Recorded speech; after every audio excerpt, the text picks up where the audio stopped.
Hello and welcome to the Recursion Cafe, where we play games from the discard pile. In today's game of Netrunner, we have myself on the left and Andy on the right. I am playing Teia, the Jinteki ID from the Automata Initiative. It's a 4515 and it has a limit of 2 remote servers. The first time each turn you install something in one of those servers, you can install something in the other one as well, ignoring all install costs.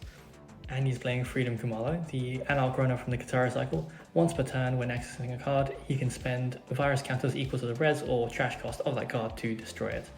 It's a pretty unique ability and very powerful, especially with a lot of the corp cards being 0 cost, like Spin Doctors and Rashidas. You can just look at them, trash them, and keep moving. It also works on operations, so that's pretty powerful. We get a quick look at our hands. I decide to mulligan because I have 2/1 agendas and not much economy or ice. So I really want ice, especially in the early game against Freedom, to stop him from running rampant across my servers. I'll trigger my ability to double install for the first click. One of them is a Spin Doctor, which I'll res to draw 2 cards to try and find more ice and some economy, because I mulliganed into a hand that wasn't the worst, but it was definitely missing those 2 things. The one downside with Teia is that it creates too many servers for you to defend, at least straight up at the start.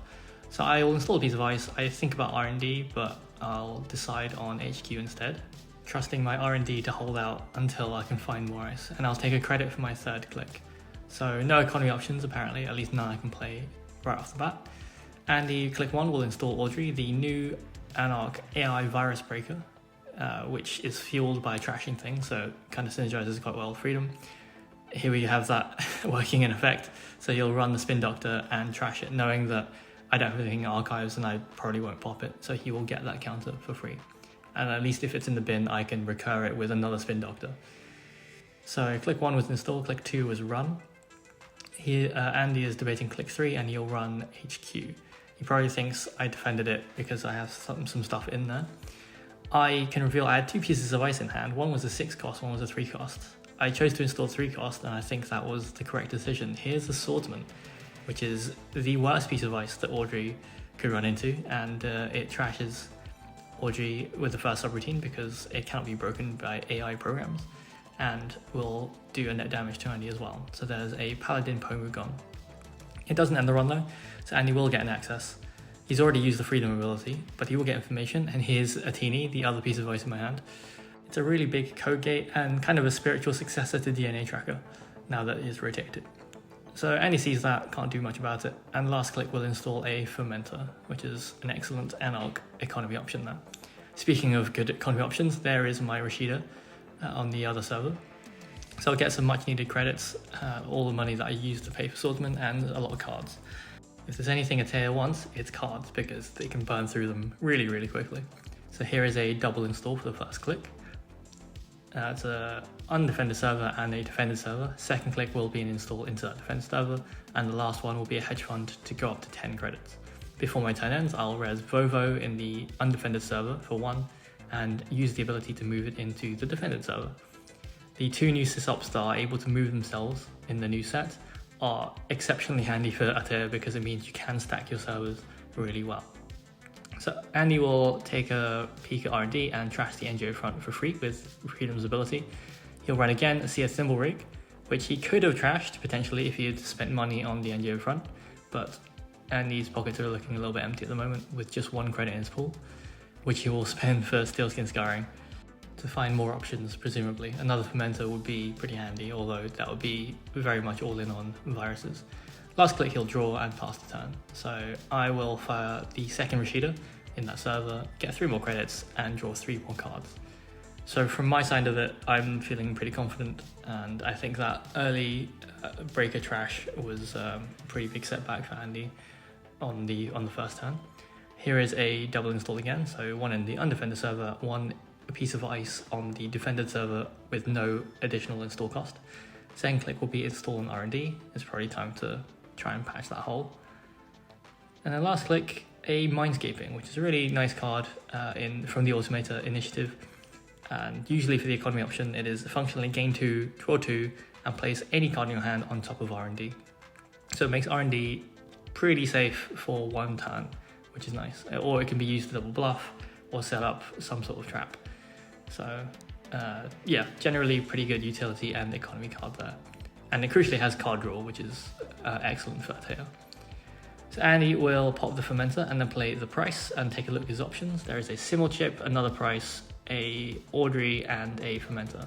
Audrey seems like the best value, as well as another option for him to try and keep putting on pressure. So there it is. 5 credits still, so he can sure gamble if he has one. Here is an imp, never mind. Going again all in on the viruses, but that is freedom anyway. I think there is a minor misplay here, and he only took 2 credits back for his change, so he lost the credit when he installed that. He'll run the undefended server, see another Vovo. It was more or less just something for me to double install with, and in this case it was kind of a little bit of bait, but it is fuel for Audrey, which I didn't know he would have, so I think everyone's reasonably happy with that. He spends an imp counter though, which I'm not terribly sad about. Here is another install. So again, stacking ice on that big server. Now it's 3 deep and looking pretty scary, and I didn't have to spend any money setting that server up. It just took a little bit of time. So yeah, feeling pretty good about that. And there's an install advance into that defended server. So me trying to push the tempo, we haven't seen any agendas yet, so it's reasonably likely that there's one. I almost forget to trigger Adrian Sights at the end of my turn, but I do just before Andy does takes any actions.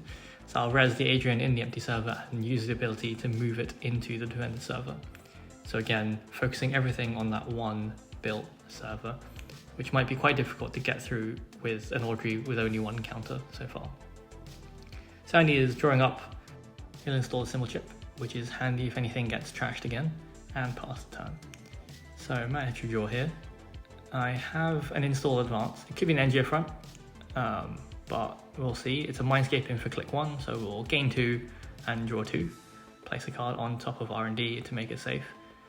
And then double advance. What could it be? It's probably not an NGO front, but it could be a clearinghouse. It could be a false flag if I'm feeling particularly spicy. Or it could be an agenda, who knows. Before the start of his turn, Andy will Simul chip, trashing the imp for a fermenter, and then at the start of his turn, it will gain another counter. So nice economic play there. So click 1 will draw. He's only on 1 credit, which is pretty rough. I know he mentioned that this deck runs pretty low to the ground, and we might be seeing that here.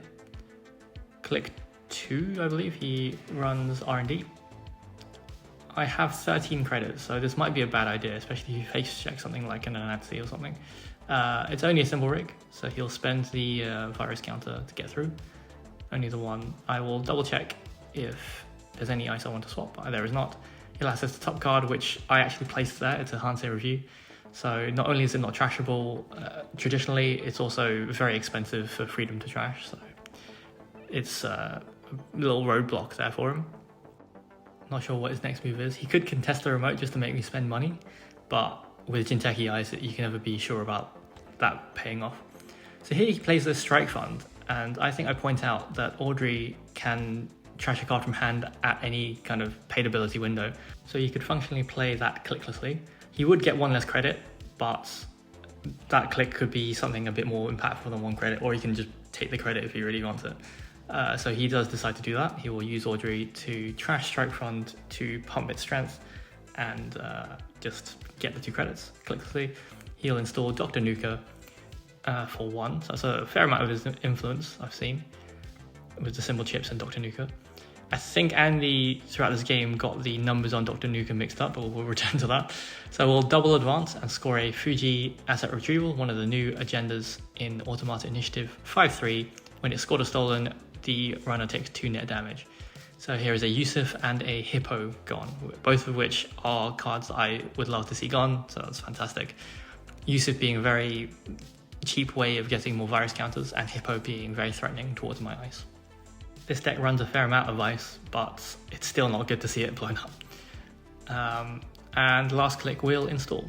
So the play pattern of having 3 advancements on that face down card meant that I had 1 click left when scoring the 5-3 to install something else to keep the tempo up.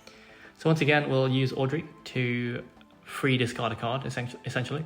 And it's still seeing Scarring to draw 2 cards clicklessly, it's pretty good.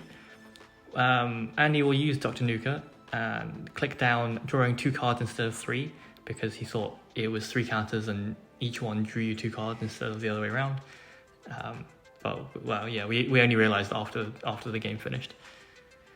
So he'll Dr. Nuka again. I think I asked him, did you Dr. Nuka twice? And he said yes, and I was baffled because did he just draw 6 cards and still is only mildly over hand size? But these things happen, so no worries. Fermenter is at 3 counters, which means he can click for 6 credits, which brings him to 8, which is a fair amount of money. And that's kind of scary at some points because you don't know what tricks the runner has in hand. So here's a Botulus. He'll run HQ, breaking the Trash AI subroutine, and will take a net damage. He has a lot of cards in hand, so I don't think I was particularly worried. There's a Strike Fund, so actually it benefits him. He just gets paid for doing that. So there's 2 credits. And he'll access something in HQ. Got 4 cards in HQ, could be anything. And it's the Hansei Review, which we know he's seen. Could be the same copy, who knows. But there we have it. And now we know that he can access HQ at will, and a net damage at this point is not the biggest deal at all. And he discards a Nobkiri for hand size. So now I've got a bit of a conundrum on my hands. I feel like I can keep pushing stuff into the remote, but HQ is open and R&D is pretty open as well. Now that's very dangerous against something as disruptive as freedom. But instead we have a double advance. And I think a credit. Yeah, just a credit and double advance. So I'm pushing the tempo, letting Andy run free on the centrals for a little bit and trusting my deck not to give me up there. So over to Andy, he's got 4 counters on his Fermenter now. He will pop it now, going up to 10 credits. We could see something like a Finality here to really dig deep on R&D, or a Stargate. That'd be a lot of pressure. Who knows? Here we have Dr. Nuka the second. I'm going to assume there's 3 Symbol Chip and probably 3 Dr. Nuka, so that's 12 influence spent there. Speaking of Symbol Chip, there's another one. Lots of green influence to keep up the pressure, I assume. But I can't be sure what Andy is gearing up for at the moment. He only has 2 programs installed at the moment, so the Symbol Chip would have to trash one of them. Probably the Botulus to maybe reinstall it somewhere else. Or if he wants to pressure the remote, that's an option as well. Pass the turn over to me, I will triple advance. And it looks like score another Fuji. So that's 6 points scored and 2 more net damage across the table. This puts Andy in a bit of a rough spot. I think he's going to have to start putting more pressure on. So there is the first net damage, it's an Audrey. And the second one is another Hippo. So pretty lucky snipes from my part. Thankfully, Obokata is no longer in the game, so that doesn't mean that Andy can't steal 5-3 still. But it does mean that he has less options. So fortunately, Dr. Nuka is on hand to alleviate this and will draw some cards. I'm not entirely sure what Andy is drawing for. I assume some multi-access. Oh, here's a Nobkiri. That's a good start. So he will run HQ, break both subroutines with Botulus, and on successful run will get a virus counter somewhere. He's debating between Botulus and Audrey, I believe. So he'll place on Audrey and access a card. It looks like HQ is full, 5 cards, so could be anything. And here is, of course, the Hansei Review for the 3rd time. Notably, I'm on pretty low credits, but having Vovo on the remote server means that I can snap res at any time, and keeping that Hansei in hand is maybe signaling that I just want to keep my hand full at this point, because there may or may not be agendas in there. So Andy moves the virus counter from Audrey to Botulus as a kind of take back, not a big deal. And it probably means that he wants to keep up pressure on HQ. It might mean that he has a Chastushka in hand. I don't know if that's in the deck, but that could be an option. I look through the discard pile, particularly because he has a Symbol Chip on the board, and knowing that he doesn't have a clot, I will install double advance and score hybrid release for the 7 points to win. So there it is, that's game. There's me showing I had a 5-3 in hand as well, so that was pretty worrying, and I think another hybrid release. So HQ was reasonably flooded at that point, and I just kind of felt like I had to keep pushing through. The early game Audrey face check into a swordsman was less than ideal and just pretty unlucky on Andy's part, but he played out of it pretty well. He tried to keep up the pressure and find his combo pieces. It was nice to see Audrey being used in conjunction with Strike Fund and Steelskin Scarring. They do feel like they're meant to be, although I don't know how effective they are overall, and only time will tell. I do want to see more of that though. It seems like a neat mechanic. If you want to support the channel, the links are in the description below. Thank you for watching. See you next time.